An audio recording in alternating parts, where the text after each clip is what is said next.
un podcast de Cooperativa.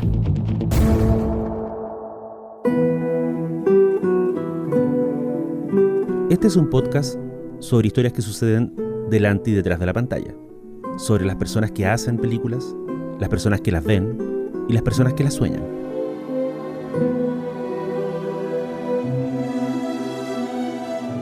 Soy Daniel Villalobos y esto es El Contador de Películas.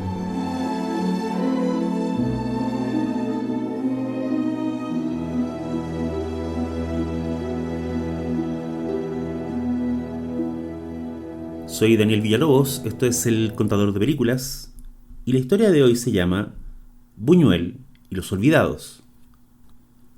Este mes de febrero se cumple otro aniversario del nacimiento del director Luis Buñuel.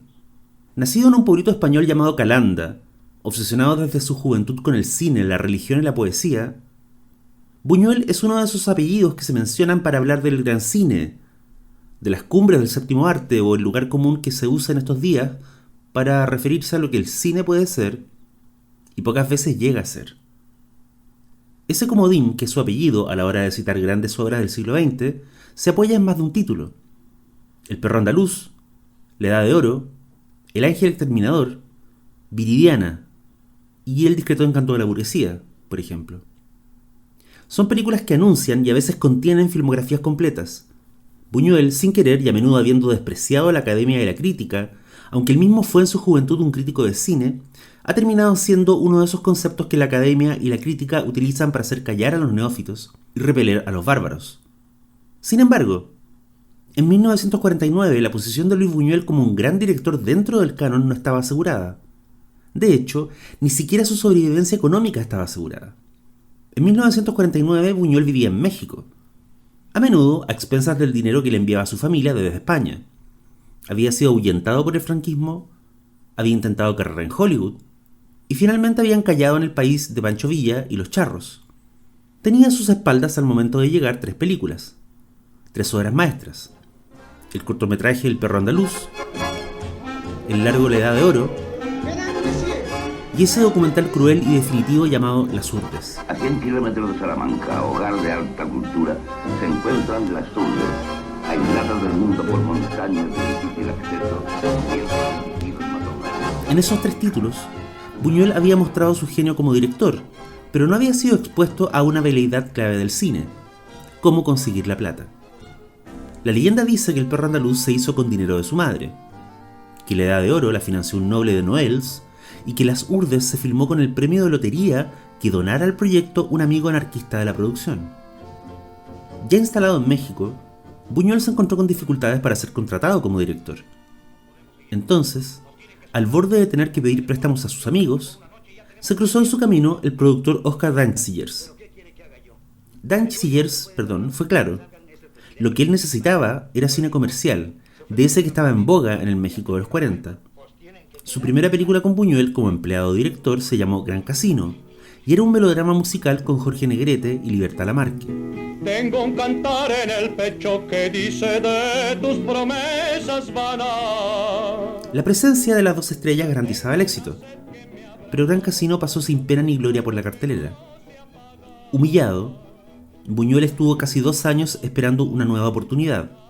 Volver a Hollywood era impracticable, volver a España era casi suicida. No le quedó más que aguantar y seguir viviendo en México. En 1949, el productor Dancigers lo vuelve a contratar, esta vez para filmar una comedia de enredos, una especie de farsa llamada El Gran Calavera. Buñuel, desesperado, acepta. Cobra poco, filma lo que le piden y termina el rodaje en el plazo acordado. Como él mismo dijo después en su autobiografía, fue un empleado ejemplar. El Gran Calavera tuvo mejor recaudación en taquilla, y Dancigers le informó al director que su próximo proyecto juntos tenía que ser algo serio, algo importante. ¿Qué tal?, le dice a Buñuel, algo sobre los niños que viven en la calle. El mismo Dancigers, o el propio Buñuel, aquí las versiones varían, encuentra una nota en el diario sobre el cuerpo de un niño que aparece abandonado en un basurero. Durante varios meses, Buñuel, vestido con sus ropas más gastadas y baratas, recorre los barrios pobres de la Ciudad de México. Habla con la gente, entra a sus casas, mira cómo viven, les pregunta por sus familias, sus hijos, sus rutinas. sus esperanzas de haberlas.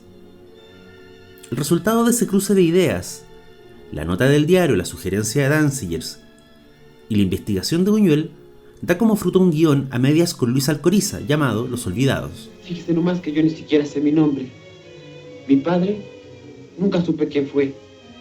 Mi mamá, creo que se murió cuando era yo un escuincle. Ya desde los primeros días de rodaje, ¿Usted no se acuerda de ella? el propio equipo mexicano, a las órdenes del director español, se resistió al filmar lo que pedía la historia. Décadas después, Buñuel le contó al guionista Jean-Claude Carrier que la peluquera de la producción renunció de un día a otro. Una escena del guión, según ella, era ofensiva hasta ser inverosímil. Es la secuencia donde uno de los niños es rechazado por su madre, que lo envía de vuelta a la calle. Mamá, tengo hambre. Ya te dije que mientras anduvieras de vago por las calles, aquí no volvías a comer. Bastante tengo lavando pisos como bestia para darles de comer a mis hijos. Pero yo tengo hambre. Pues que te dan de comer los vagos esos con quien andas. Descarado. Ninguna madre mexicana haría eso con su propio hijo, reclamó la peluquera. Un guionista que había participado en la escritura, corrigiendo modismos locales, rehusó que se le nombraran los créditos. Un técnico le dijo de un día de la nada a Buñuel: ¿pero por qué no hace usted una verdadera película mexicana en vez de mostrar esta miseria? Los Olvidados se filma entre febrero y marzo de 1950. Se estrena ese mismo año y es atacada salvajemente por la prensa y por sindicatos de la industria cinematográfica local.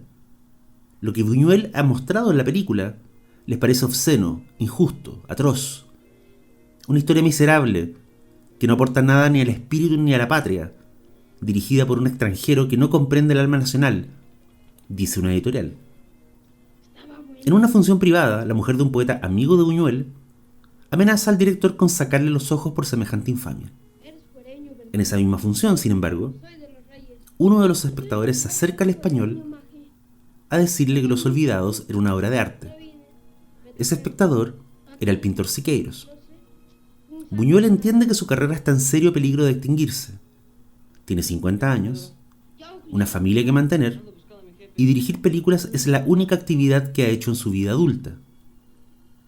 Durante un viaje a París ese mismo año, presenta el filme en la ciudad. De nuevo, según cuenta Buñuel en su autobiografía, Georges Sadoul, el legendario historiador del cine mundial, se junta con él en un café y le da una mala noticia. El Partido Comunista Francés le ha prohibido a Sadoul y a otros críticos que hablen de Los Olvidados. ¿Pero por qué?, pregunta Buñuel. ¿Por qué la acusan de ser una película burguesa?, explica Sadoul.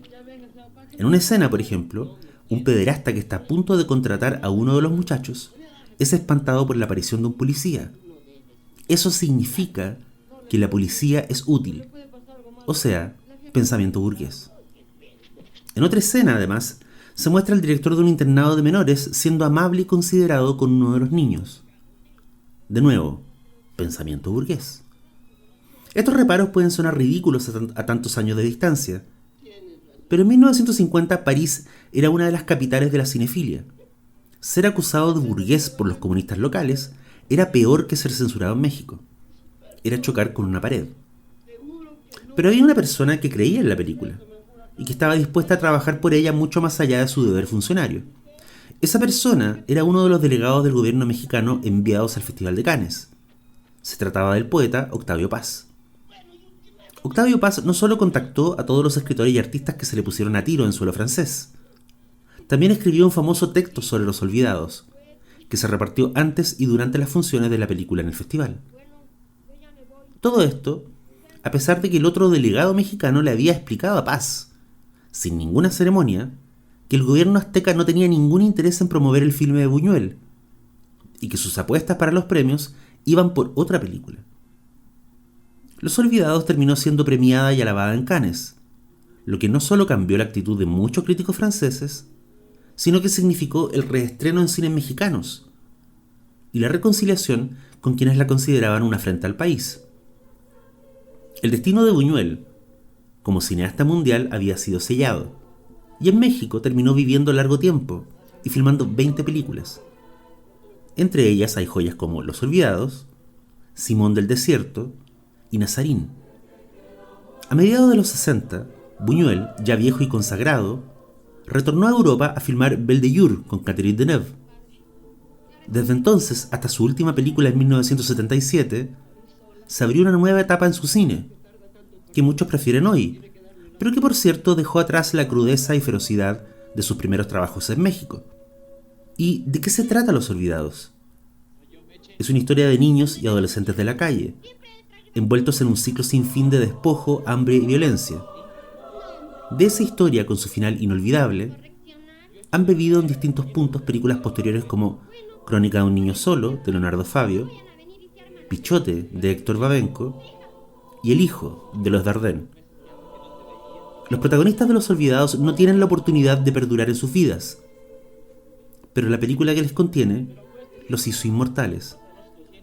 En un texto llamado Pesimismo, Luis Buñuel escribió: «He estado siempre al lado de aquellos que buscan la verdad, pero los dejo cuando creen haberla encontrado».